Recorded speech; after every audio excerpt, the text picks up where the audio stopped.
A common theme of just my life in general is failing and failure. Oh, And jeez. yeah, I mean, it all happens to everybody, right? But we fail, we make mistakes, and I've been really fortunate to have a lot of people just give me endless second chances. Welcome to the Nickolas Natali Show. Today we're joined by Dom Slice Teich, a fighter pilot turned Amazon best-selling author and entrepreneur. Dom uses the precision and discipline from his aviation background to help others achieve peak performance. Riddle of the week: what did the coffee report to the police? Stay tuned to the end of the episode to find out. Let's dive in.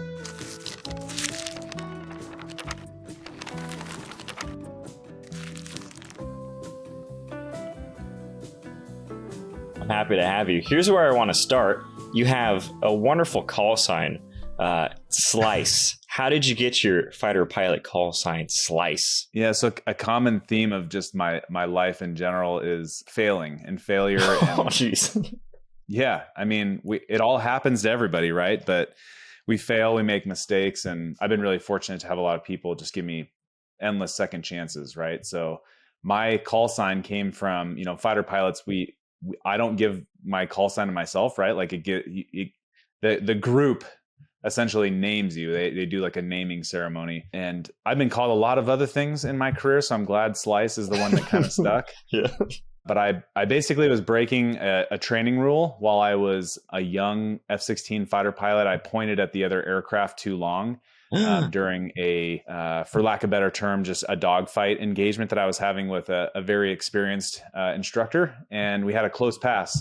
And so there's a lot more details, but I'll spare you. I'll spare you. Oh, those. I want them. No, please. I want to know. Well, I mean, so that's kind of starting my career, there was a lot of, like I said, a lot of little missteps, right? As I was kind of making my way, and that, I learned from throughout time. Right. But, I guess this one, we took off, we did a bunch of engagements, and then we came back and we landed and we hit the pits. So we went and got gas while the jet engines were running. Yeah. And we took off again. So I was feeling kind of spicy. And my personality at the time was very spicy, which led to many different hurdles that I was putting in front of myself, right? Yeah. But we were on our last set, right? And I really wanted to do well. I wanted to simulate, killing the instructor before he killed me. Yeah. And when we passed, so we were essentially the setups that we were doing is that you would start about a mile line abreast from the other aircraft, and you would check away from each other. And then, at about 3 miles or so, 3 to 5 miles, you would turn in and you would pass the other aircraft about 500 feet off your wingtip. And that's when the fight started. Very, very high G's, very physically demanding fights. And I just wanted to nail it. I was a young guy trying to make a name for myself in all the wrong ways, unfortunately. But he took the fight straight up, and I followed him through that. And so our jets were pretty slow compared to where a fighter jet likes to be. A fighter jet likes to be at 350 miles per hour plus, and we were at probably less than 200 miles per hour. So the jets just don't like that regime when it gets super slow. Yeah. And we passed very closely. I was full forward on the control sticks, and the instructor pulled full aft, and I saw his jet just go right over the top of my canopy. We get to the naming ceremony, and there were a bunch of names that they were tossing around. But I was in a Japanese fighter squadron at the time, or a U.S. fighter squadron in Japan. And our mascot was essentially that we were called the samurai. So they said I tried to slice my instructor in half, and it kind of fit the Japanese, full tang ninja sword motif that we had going on. But yeah, it was a lesson, of failure and picking yourself back up. And yeah, I'm here now. I'm glad I'm alive. And Slice, even though I love to golf, it's not unfortunate. It's a bad golf. I golf. Yeah. Man, that's an incredible story. And I've definitely had moments in my life where I was more tenacious and in a spicy mood and finding myself in a situation. Definitely not life or death like that, but just being like, I may have took this one a little too far. And here we are. My best friend, he is currently an instructor pilot in the Air Force. And this is what I hear his line every time that he talks about, being an instructor pilot. He's like, yeah, I have students that are trying to kill me every day. That's his tagline. What's been the scariest encounter you've had while flying with a student? Outside of like almost dying and getting my call sign, the other one that I like to highlight that took me a long time to talk about as a student, as an F-16 student, I actually wrote a chapter about this in Single Seat Wisdom Volume 1, our book of 20 fighter pilot stories that, we write a new volume each year. We got Volume 2 here getting ready to publish in 2022 on Veterans Day. But that instance, like if you're familiar with G-LOC, I was under a lot of G forces and I got behind on my G strain and I actually took what we call a fighter pilot nap. So I basically blacked out, and the rest of the story is in Single Seat Wisdom Volume 1. So that also was a scrape with death. And that was when I was even younger, way before I got my call sign, learning how to fly the F-16. So you can read about that in our book. That's a little teaser. But the one with the student, we had a student, phenomenal attitude. I'll leave his name out of this because, of different things, but he was struggling pretty mightily in the F-16 initial basic training course that we have, which is everything but basic. Yeah. It's a very challenging course. It only gets more difficult as the years go by because technology tends to increase that, right? So he had been struggling in some of the very dynamic multi-aircraft air-to-air engagement stuff where there's a lot going on as a wingman. You're fighting enemy with your flight lead, who's also an instructor and watching out for you. But he had struggled enough during the course where he was put on a commander's awareness program, and I became one of his like designated instructors, one of 3, because we like to narrow it down and have some continuity and instruction. And I'm sitting in the back seat, which is pretty rare at this point in the program, but I'm basically his safety observer. And during one of the engagements, he offsets from the fight and starts to climb. And he's supposed to be visual with his flight lead instructor. And I'm sitting in the back seat going, "Oh, this is going to get bad." And so now I'm keeping sight for him. He then keeps climbing. He goes into a cloud, pops out of a cloud, doesn't call blind. Like, he breaks all of these rules. And the next freaking thing that happens is we have a close pass. And I just remember sitting back there. Everything happened so fast that, even as I was a civilian flight instructor. I've been a military flight instructor for many years and in 2 different fighter jet style aircraft, this time in the F-16. And I just remember popping out of the clouds and like having to fly the jet with the limited controls in the back seat and call blind and like fix the situation. But kind of the same thing, it's one of those, again, another thing that comes to mind is that one of the dudes here that's an instructor, his call sign's Bambi. So Bambi wrote a chapter. It's a great call sign. Single Seat Wisdom Volume 1, and he wrote about comfort containers and how, when you're super young, your comfort container is really small, right? And you're like, you tend to, just kind of micromanage the situation. As you get more experience, right, your comfort kind of expands a little bit, and then you let it go a little bit too far and you scare yourself, and then your comfort container shrinks back in again. And that's kind of what happened to me that day. Is I was very proficient. I'd been flying a lot at the time, and I let that happen, and I was like, I'm going to give this guy a chance and let him see if he can fix it. And the next thing I find out is like, I'm just like old man strengthening the jet back into a regime where we're not going to die. What's up, entrepreneurs and business owners? I know you're working hard to get more exposure for your brand, generate more leads, but if you're feeling stuck and like your content's not producing the right connections, you're not really resonating with your audience, or you're struggling to network online without it feeling awkward, I got something that might help. In the show notes is my Instagram, shoot me a DM that says leads. I will show you how to build valuable connections, get more leads, stand out from your competitors, all without blowing your marketing budget. So give me a follow on Instagram, shoot me that DM, and let's take your business to the next level. Talk to you soon. Bye. Man, that's some high stakes situation there. I'm happy that you made it out of it. What was the consequences for something like that? Did he end up making it through the entire? No, he unfortunately did not make the cut. And we actually in our community, specifically in the F-16 community, some fighter pilot communities are a little bit harsher on their young dudes, but we really want guys to succeed and to graduate and to be a fighter pilot. But there's some things that unfortunately, so here's the difference between the military and the civilian career fields is that the civilian field, you can take your time. If you don't pass a ride, you can do it again. And what that really means is that you just end up costing yourself more money. Right. Yeah. And so now granted, I flew with a couple of civilian students that were scary. Shaky. They needed a lot of extra training. The difference being in the military, we have a syllabus and there's only a certain amount of time that you have to get that done. And then there's a certain amount of rides that you can bust or fail, which then tees you up for your elimination check ride. And of course, once you get there, you've failed so many rides that your chance of performing at any level that is even close to being acceptable is 50-50. Yeah.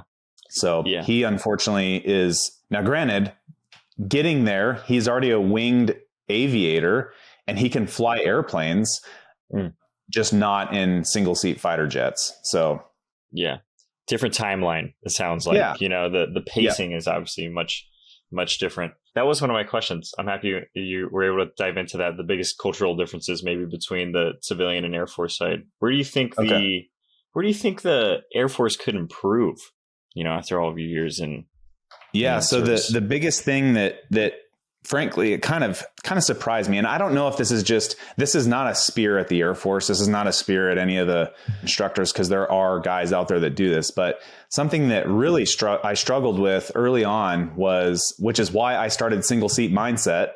But early on in my career as a young fighter pilot, something we do really well is we plan, execute, and then more importantly, we debrief what we just did. And the debriefs are if you're not used to them, which nobody is because the civilian world doesn't do this, the debriefs are painful. They're long, they're very detailed, and we bring out all of the failures that happen during the flight. So, and what I'm getting at is the debrief portion of our flights is done very well. But in regards to fighter pilots being able to coach, guide, and mentor the young dudes in things outside of aviation, that is our Achilles heel, which is, again, why I started single seat mindset. Is it's not we know that we can coach and instruct and guide the young guys how to fly fighter jets, but all of the peripheral stuff that makes the person, the mind, body, spirit, the life, marriage, drinking too much, gambling, bad, all of those things that are super important they kind of fall along the wayside.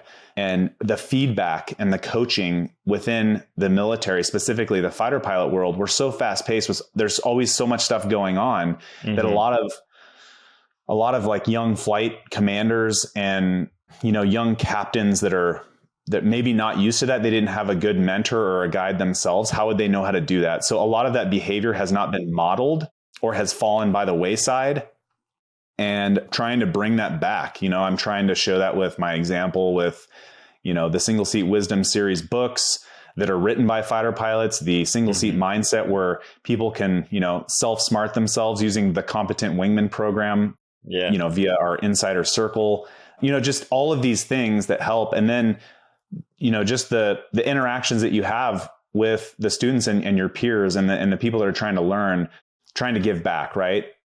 Yeah. And I think that's super important. And again, that's not a spear at the military. It's not a spear at the Air Force or any of the services, or even most importantly, any of the fighter pilots out there, because everybody's super busy. However, that is something that I've worked on for a long time to better myself so that I could help other people be better. Yeah. It's a more encompassing view of things because it's only so focused you can be. And there's also still this other person, right? It's not just being the fighter pilot. It's also like everything that comes along with being a human during these things. Give me a top five. Give me your top 5 tips for, you're looking back and you want to be a peak performer, aspiring peak performer. What would you say? What are your 5 tips to get there? I would say that many people can remember one thing. Me specifically, I have a hard time remembering more than 3. So I will try to take 5 and distill it into 3. You can give me 2 or 1 if you want. That's fine. So I think, well, there are typically about 3 things that I normally try to smash into my day. And the first one is if you are a peak performer, if you're an action taker, you're going to find that you feel like you've basically got inside a hamster wheel and there's somebody spinning that hamster wheel and you're just at a full sprint all the time. Yeah. And so I call that the achievement hamster wheel. And if you're attacking life and you're trying to, grow and be better and be successful and do all that stuff, you will get caught in life's hamster wheel and it'll kind of toss you around. So my big thing is like, how do I get myself out of that hamster wheel? How do I identify that I'm in there? Well, if you start double and triple scheduling yourself, if you start missing meetings, missing deadlines, all that kind of stuff, that is a sit down and have a celebration, like you're doing stuff and now, if you're lazy, that's a different thing. But if you are doing a lot in your life and you find that you start to drop the ball on stuff, that's not a time to quit. That's a time to people talk about gritting and quitting, right? So that's a time to just grit it out and go, hey, I got a problem. These are good problems to have. I'm doing a lot, but I need that pain there needs to be solved with a different process, whether that's a calendar, a team that we'll talk about here in a second, or a person, what have you. There's something there, and don't run away from it. Examine it and figure out, what's going on there. And that achievement hamster wheel, the way that I got out of that is I started going to bed earlier in the night. So even if it's 5 minutes, I had the choice to, put the kids to bed earlier and to choose not to drink a beer, not to watch anything on Netflix. Don't look at social media, stop watching the news, go to bed early and wake up rested. And then very simply spend 5 minutes in the morning. 5. I started out with 15. I couldn't do it initially. And granted, mine's a little bit more than 5, but 5 minutes. If you don't got 5 minutes to spend on yourself in the morning, I can't help you. So spend 5 minutes in the morning, pray, meditate, sit in silence. And that's your time just to get your inner chi channeled in the right direction. Oprah did and I don't watch Oprah, but I read a book and it highlighted the fact that Oprah did this big mastermind thing. And the one word they came up with was intention. So that's something that I remembered after reading a book of just like, hey, what is my intention today? At the end of the day, if I can look back and go, oh, that was sweet. Like I nailed it. Like I define that intention in the first 5 minutes of the day when I wake up in silence. And it's a magical time, right? Because that helps you just center yourself and get ready. And somebody mentioned this to me. I wish I was smart enough to think this up. But if you walk into work and you don't know what your intention is that day, the first person that you meet is going to give you their intentions and give you their game plan. And it may not be something you want to do. Now you're putting out fires all day and then you're back in the hamster wheel and you're just a disaster. So avoid the achievement hamster wheel. Choose to go to bed a little bit earlier. Become a morning person. Most people aren't, but you can learn how to do that. And then just 5 minutes in the morning. So that's the first one. The second one I alluded to is build a team that you can control. And I don't mean like control in like the dirty sense. I just mean if you're a business owner, entrepreneur, solopreneur, there's going to be people around you that can really help advance your goals. And if you are like me and you want to do everything yourself, well, get ready to flame out, crash and burn, which happened 5 or 6 years ago when I was running 2 businesses. I was a full-time fighter pilot. I had 2 kids at the time, a wife, like life, right? So I just kept piling it all on there. And I had to fire about 80% of the people that I initially hired and get a new accountant, get a new CPA, a new tax attorney, a new legal advisor, a new contractor, foreman, like all of those people, property manager. I had to replace all of those people and start over. And that new team is what gave us that, as Bucky Fuller talks about, accelerated acceleration in our like very fast world. So build that team. That'll help you. And in the 5 minutes in the morning, think about that team. Who's the fat kid that's carrying too much in his backpack that you can either remove from your team if they're not, serving your direction in life, or figure out how to maybe coach and mentor and guide that person a little bit to see if you can right the situation, but then fix your team, because that'll really help you. Avoid this trap of trying to look for a mentor before you start doing stuff. You won't find them. And that is one of my biggest turnoffs, is when somebody comes up to me and they're like, hey, I'm thinking about doing this. And they use the word thinking and figuring, and I've got this business plan, all this stuff. And I'm like, what are you waiting for? Yeah. Get after it, bro. Start going. Yeah. Take those actions. Take those first steps. Because then when I see you really struggling, dude, okay, here's a hand, bro. Like, let me help you out. But I'm not here to set up your business. That's you. You have to do that.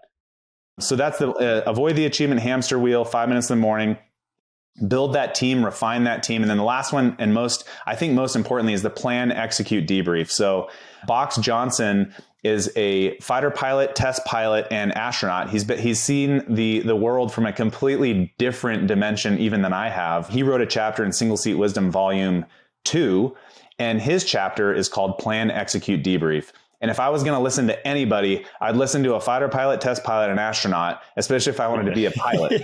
Dude, big brain, great human being. He's flying Block 50 Block 60 single seat F-16 fighters, and I want to say he's in his maybe high 50s or 60s. So he's been around a hot minute doing this stuff. His is a very simple message, which is plan, execute, debrief. Specifically, get your plan together enough to get going, right? So set a date, hold yourself to a date, put your business plan together, put your life plan together, whatever you're doing, put your plan together, give yourself a date, plan enough, and then on that date, start executing. When you're executing your plan, at the end of each day, debrief yourself. Dirty Bird wrote a chapter in Single Seat Wisdom Volume 1. He's a Top Gun graduate and a Top Gun instructor in the Air Force. He's flown. He was a student of mine many years ago, and I'm not going to take credit to how awesome of a fighter pilot he is. That's awesome. Yeah. But he wrote a chapter called like a fighter pilot's debrief. And in his chapter, he wrote he pulled some of his weapons school paper information that he put together. And if you have a hard time going, well, how do I debrief? Well, in his book, there's a simple little graph with some associated words and information from a Top Gun instructor pilot that goes, hey, when you're debriefing, ask yourself these questions. And you just walk through the chart, and each day you can look at that. I don't look at it because I was trained to do that, right? But if you can learn these simple concepts and train yourself to do that, but as you're executing throughout the day, at the end of the day, debrief yourself and go, was that luck? Did I just have a lucky break? Because those are the ones that are the hardest to unpack. And I've had those in my life where I'm like, oh, that was so successful. And I look back and I'm like, dude, that was total luck. The other one is, did I fail? Not me as a person, did the event fail, right? And then if I won, again, was it luck or was that intentional? Was it the plan? And then you've debriefed yourself. The next morning when you spend 5 minutes in the morning, you look back on your day and you go, okay, here's some tweaks in my initial plan. So I can tweak my plan again. I can then execute today. At the end of the day, debrief, write all this stuff down. If you're like me and you think that, pridefully, you think that you're pretty smart, I started writing stuff down and didn't realize how much stuff I was missing. So, and then a week goes by, review your last week notes. The stuff in those notes will unpack a lot of the answers that you need in your new week, your month, your year. And you'll also start to notice a trend, which is the things that you used to think that were, tough to do, those big hurdles in life and your challenges, they won't be tough anymore. So you'll get a good laugh out of yourself too, because you're like, oh, I thought that was going to really roll me. And no, you'll find out that each week you're gaining a lot of traction with just a couple simple little steps. So 5 minutes each morning, plan, execute, debrief at the end of the day, and then tweak your plan the next morning and get back after it. Yeah, man, those are some really powerful tips. That was incredible.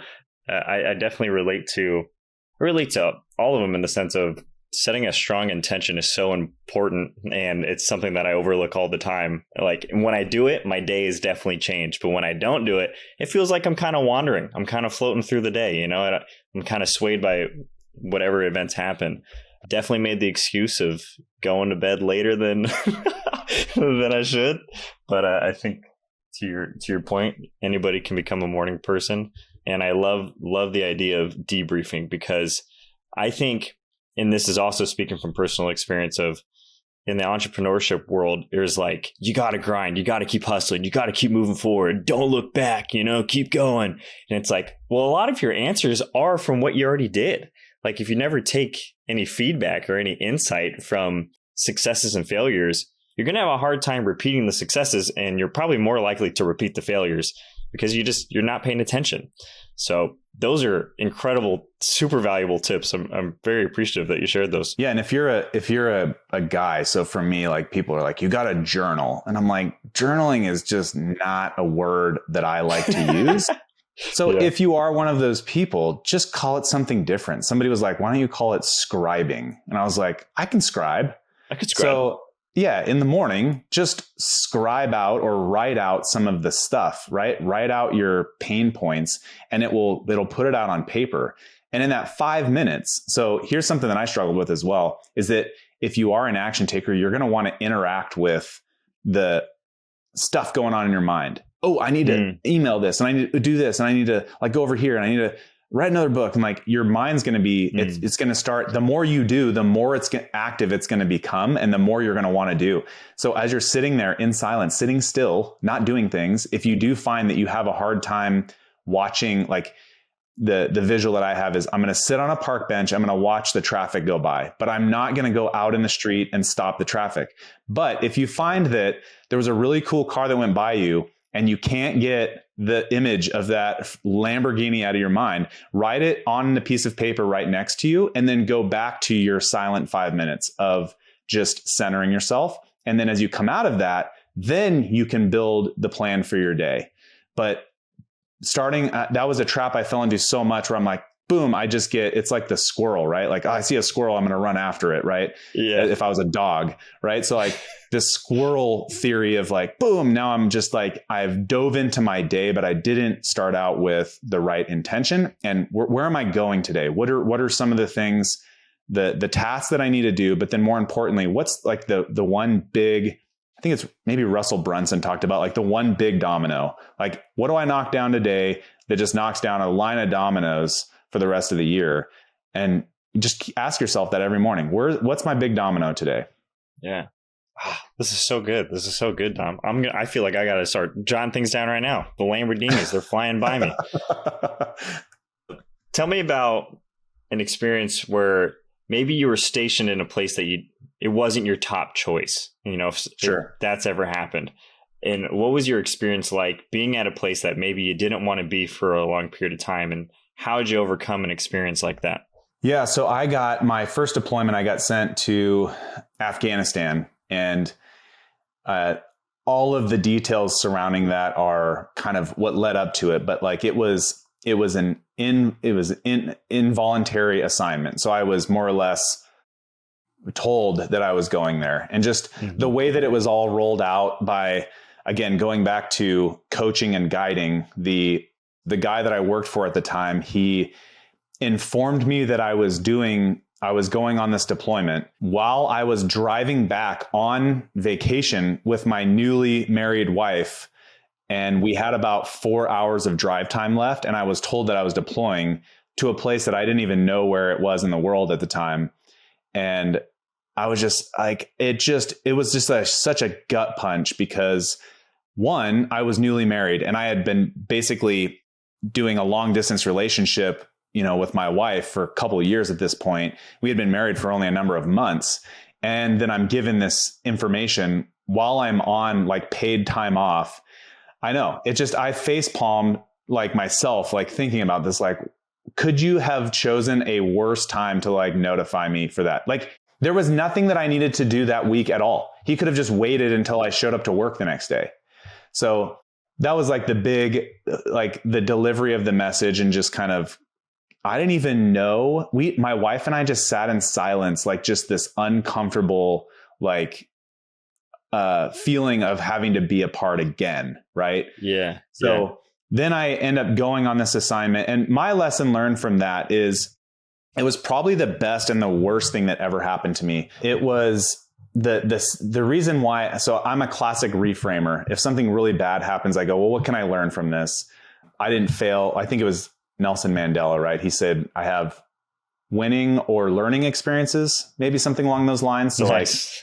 How do I learn from this? It was a very challenging time. I was on a base that got regularly, mortars would come in over the base, and just the whole thing. The environment was terrible. Like there were open sewage ponds that would overfill into the base. The base was designed for X number of people, and there were 8 times 3. There was at least 3 times more people on the base than it was designed for. I lived in a Kevlar tent initially with 150 Army dudes that kept the lights on 24/7. And the doors they were on heavy springs. And so they would just slam closed. So the chance of getting any restful sleep was, you start putting guys in situations, me specifically, if I don't get good sleep, I become a very like crotchety, like not fun person to be around. Yeah. So then the job that I was in, I had not learned enough about myself, and I was such a hard charger that I worked 93 days in a row. And these were days, a short day was 12 hours. I was typically working 14 to 16 hour days. And the squadron that I was in was really big. There was a lot of operations going on. This was, in the heyday of beating the Taliban and all that stuff. So I just overworked myself. And I remember that first day off, and the assistant that I had trained, the other pilot that I had trained, he crashed my scheduling program that I had. Yeah. So like, it was just one thing after another, getting rocket attacks, being gone from my wife. This is back in the days where internet was kind of new. So just trying to have a conversation with my wife. We were newly married, and she is an amazing person. I love her to death. We hadn't really lived together long enough to know our spending habits, and she didn't spend any money up until Christmas. And when I started the military, I was over $70,000 in school debt. And this is many years ago, which now, I mean, it's probably $250,000 is what kids are in debt for now for what I had done. Yeah. But I was trying to pay my debt down and pay my debt off and, be financially free for a bigger life and all this stuff. Yeah. And that was a gut punch. I mean, and then seeing pictures of my wife at like a New Year's party, and just, it was a really tough time for me. And I didn't really know what depression was until that experience, but I learned some things. And what I learned is that I love America. I've been all over the world. America is the best of course we have our Achilles heels and our mistakes and politics and all of this stuff, the garbage that goes on everywhere. But America is the best country in the world by far. I learned that having a clean, dust-free place to sleep in that's quiet, that is something that I'm very grateful for. Being able to cook my own food, right? Just all of the little creature comforts that Americans we take for granted. That's what I took from that deployment. And then also kind of learned a little bit about myself and how I can maybe be a better person in certain situations, and know when those things are kind of creeping up on me, to be able to like back off or recharge myself in a way to where I can, not just flame out and crash and burn and then, bring other people down with me. What do those situations look like? It sounds like it could be in like a decision-making context. Yeah. So, I mean, after my second deployment and over like 30 trips all over the world, I found myself about 5 or 6 years ago, really struggling mentally. And granted, there was some more things going on. There always is, right? There's family and business and life and just everything that I had going on at the time. And I had a pretty big crash. And that was, I think, the best thing that ever happened to me, was just being in that pit, and your brain does some crazy stuff to you. But crawling out of that pit is where I got a lot of my lessons, life lessons, and being able to, pick myself back up and just go, I don't know what's going on, but I'm not going to run away from this, and I'm going to attack this and learn something from it and be better. And man, it's been incredible to see, single seat mindset grew out of COVID. So I have gotten in my life, experienced a lot of goodness out of really bad situations just by going, well, how do I make this a glass half empty, or glass half full rather? Right. So adopting that mindset and growing from it. But I'd say that the little things are what are important. So very recently I took a trip, a much needed vacation to the beach with my family, and we had some other friends visiting us. And we were around each other all the time, 24/7. And we were in each other's spaces and all that kind of stuff. And by day 5, I didn't snap or anything because I've grown out of that phase. But what I failed to do when we started that vacation was actually schedule like family time, our own family time. And then this is off limits. This is like zone out. And I didn't do my 5 minutes. I didn't practice my own rule. I didn't get my 5 minutes in the morning. I woke up and there were people in our space, like from the second I woke up. Right. And dude, I need to wake up and have that cup of coffee and just sit there and zone out and go, and like get my mind right for the day. And dude, by day 5, it was bad. So driving home from the beach, I debriefed with my wife, not like nerdy debrief, but just kind of talked about the trip and was like, I wasn't a good dude on day 5. I didn't nail it. I wasn't doing the dad thing. I call it too much togetherness. Some people have a tolerance to be social all the time. I don't. That's something that is just, it's part of my personality. So I just need my time. I need my time to like read and zone out in the morning and get my mind right for the day. And then I'm ready to start sprinting. Yeah. I definitely fall in line of, there's a point where interaction becomes not productive, like I gotta recharge at some point, or else it's just it's not the same. Yeah. I mean, you look at to bring like some Jesus into the conversation, right? Like if you read any part of like the New Testament, like Jesus was constantly like hiking up a mountain to get away from people. And I always wondered, like as a little kid, I'm like, oh, there goes Jesus again. He's like climbing a mountain and getting away from everybody. And I'm like, why did he do that? And as I got older, I realized there were like thousands of people crowding around him.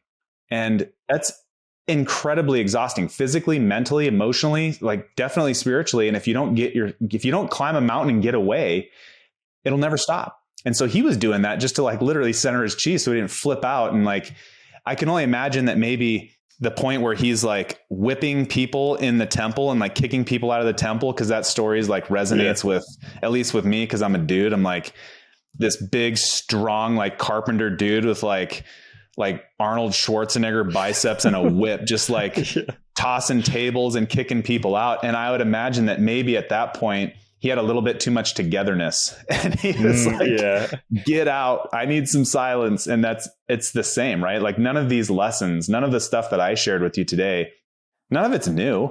Like we haven't changed as a human species. We have technology now. Yeah. And technology that can distract us and even make trying to rest become hard and a less productive thing. I'm happy you brought up the Jesus point, because I was curious when you were in like a deployment that was, less than ideal. Did it change your perspective of God, or were you angry at God? Like, how did that play on your relationship? So where I started to, unfortunately, I was a very like lukewarm Catholic Christian. And I would say that's even generous. I was like Christian in name, like people are like, oh, I'm a Christian. And it's like, okay. But if you like read the book of James, which I like because that's like the peak performer's book in the Bible, it's super short. And James is like action without like, what does he say? Good works without action or something along those lines. I'm butchering it. I should know this, but like get out there and take action with all this stuff that you're supposed to do. So take action. And it was very specifically my second deployment. I'm about 4.5 months into the deployment and I'm flying over a country that's just melting to the ground because it's just burning and there's terrorists and there's just all this bad stuff going on. I look out the window and I'm like, this is crazy, because like off the nose of my fighter jet is essentially the town of Ur, like where Abram, who then became Abraham, like the father of multitudes. Like if you want to talk about a call sign, like Slice sucks. Like Abraham, dude, you're like the father of multitudes. Like, so I'm looking at where Abram originated and then walked all the way across the desert. I can see the Tigris and the Euphrates. I can see where that goes into, towards Jerusalem. I've been to the baptism site of where Jesus was. And all of those things happened before I had a real, I'd call it like maybe a spiritual reversion to Christianity about 2 years ago in like 2020.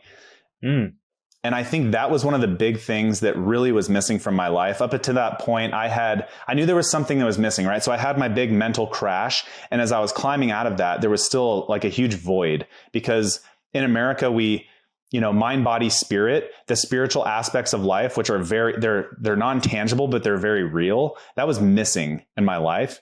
And so I started taking some Bible studies.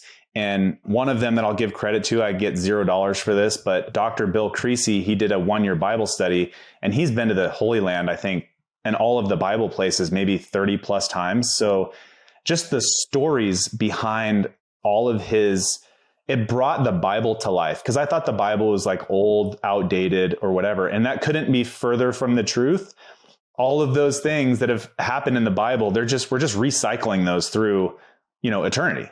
So, all of the collection of stories in the Bible, like they're pretty crazy. And that really was missing in my life. And then that led to a whole nother slew of amazing things, being in a men's group where we can, prop each other up and be the coach and the guide that you need for your own heroic story, whatever that looks like. But those deployments really kind of galvanize like how humanity, if you let humans run the show always, and there's no God in your life and there's no bigger being other than humans, we'll mess it up every time. Sir John Glubb wrote it was a paper, I think. It's called The Fate of Empires. And granted, you can poke holes in his dissertation, but what he talked about is that large civilizations have a lifespan of about 250 years before it goes through a really big shift. So people are like, well, China's been around a long time. But if you look at their dynasties, or you look at their big changes, it's about every 250 years. And if you look at America, at the time of this recording, I'm bad at public math, we're almost at 250 years. Yeah. And there's a lot of crazy stuff going on. And we'll leave all of the politics and stuff aside. But dude, we're right there at like 250 years where we're seeing these big shifts in like really big stuff. Like having Elon Musk post something that says, I was liberal, and then this line shifted so far that now, like, am I conservative? Yeah. You've probably seen that at this point, but we're in that time now where it's just like things have gotten so crazy. Like the line was moved so far that it's like, wow, dude, I'm all into like advancement and progress and all that stuff. But what are we doing here? Yeah.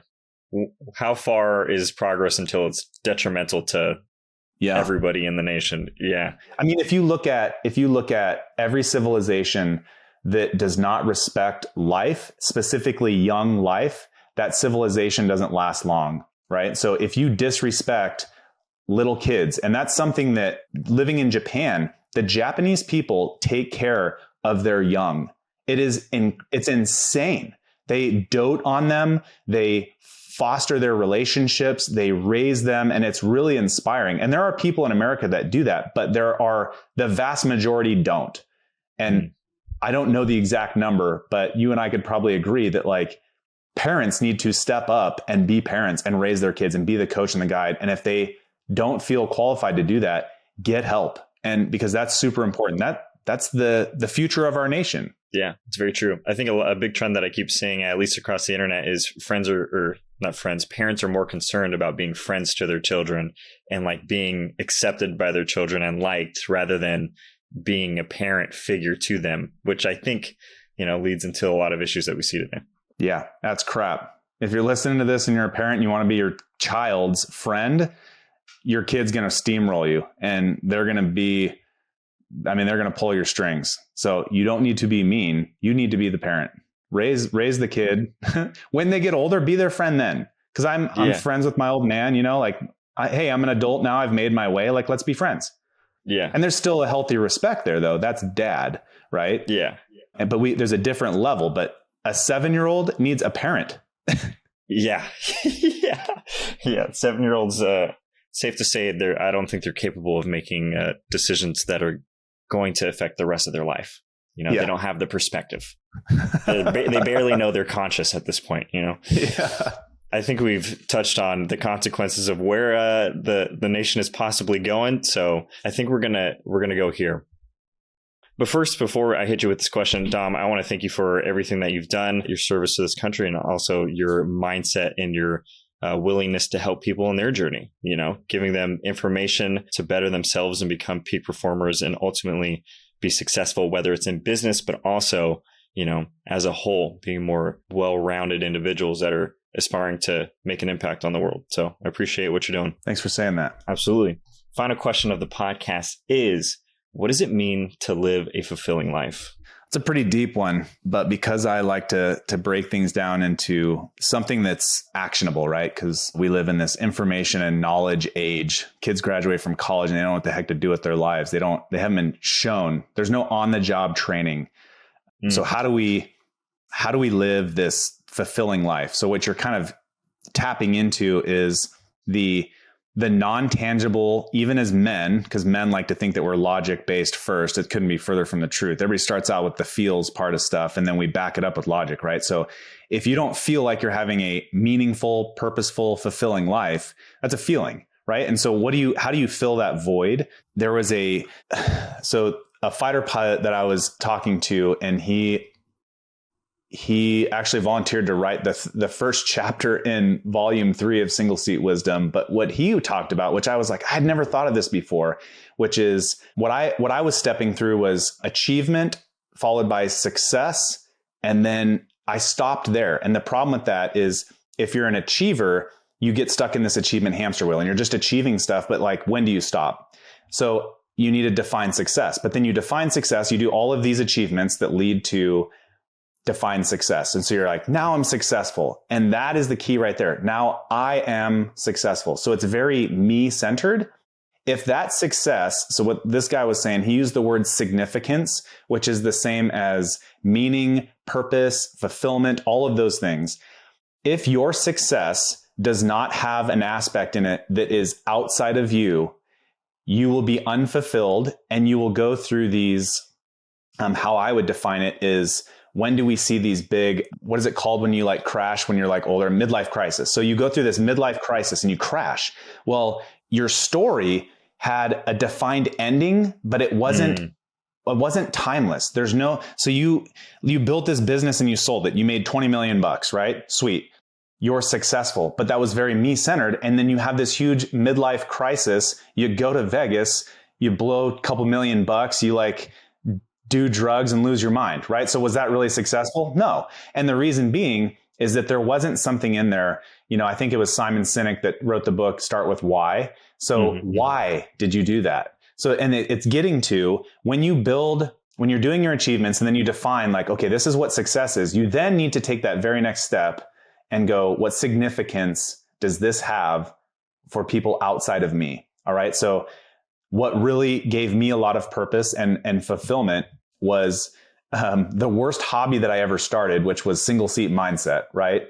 Which drove me crazy because it wasn't a hobby, because I own businesses. So I made it a business. And then instead of it's about money because it makes money. It's a business. If you're not making money, then you have a hobby, right? So I started this business, but I made it about others. And that gave me personally, so altruistically, like I'm not completely pure. I just want to help other people. Like, no, there's something in it for me. I get to give money to a children's cancer nonprofit through this company. I get to rally a bunch of fighter pilots to write their stories. I get to help the next generation, the current generation. And that makes me feel really good and fulfilling. And the reason why I say all of that is the fulfillment came from how does this business become a success? But then what significance does it have?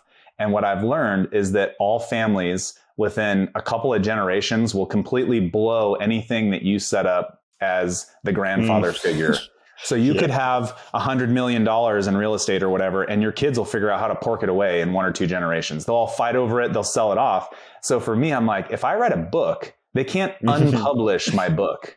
So the significance is so deep that people can't undo it. You can't go around the world and go pluck all of these books off of everybody's bookshelves.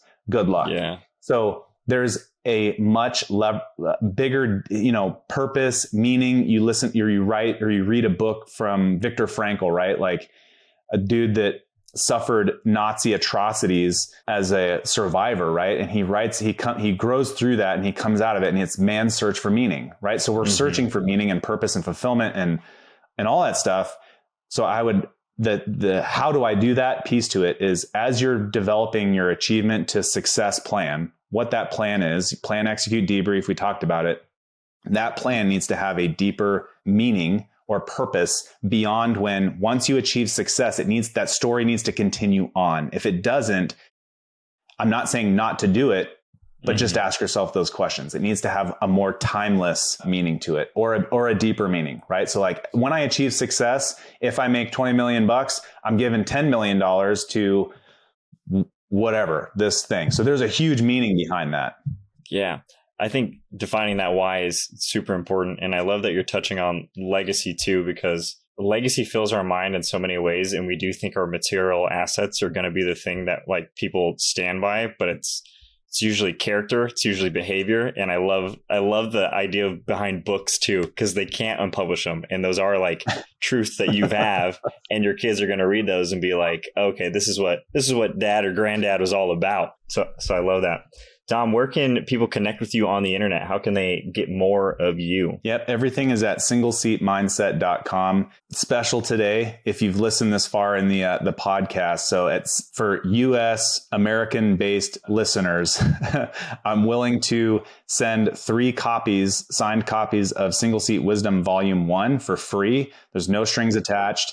If they go to singleseatmindset.com/podcast guest, one word, all lowercase, podcast guest. Just throw your info in there, and I will drop a physical copy of Single Seat Wisdom Volume 1 to the first 3 people that do that have heard this. That's incredible. I love it. You guys got to be the first 3. Come on. It'll be in the show notes below. Go ahead and click on that there. Dom, thanks so much for being on the show. This is great. Yeah, great time. Thanks, Nickolas. Bye. That was the episode. You just listened to it. Thanks for tuning in to today's conversation with Dom Teich. Remember to leave a 5-star review on Apple Podcasts and Spotify. Helps us bring more great content to you week after week. The real reason you're still here is you want to know the answer to the riddle of the week. What did the coffee report to the police? A mugging. Join us next Friday at 6 a.m. for more interviews that will help you live a more fulfilling life and level up your business. Until then, stay disciplined and locked in on your mission. Bye.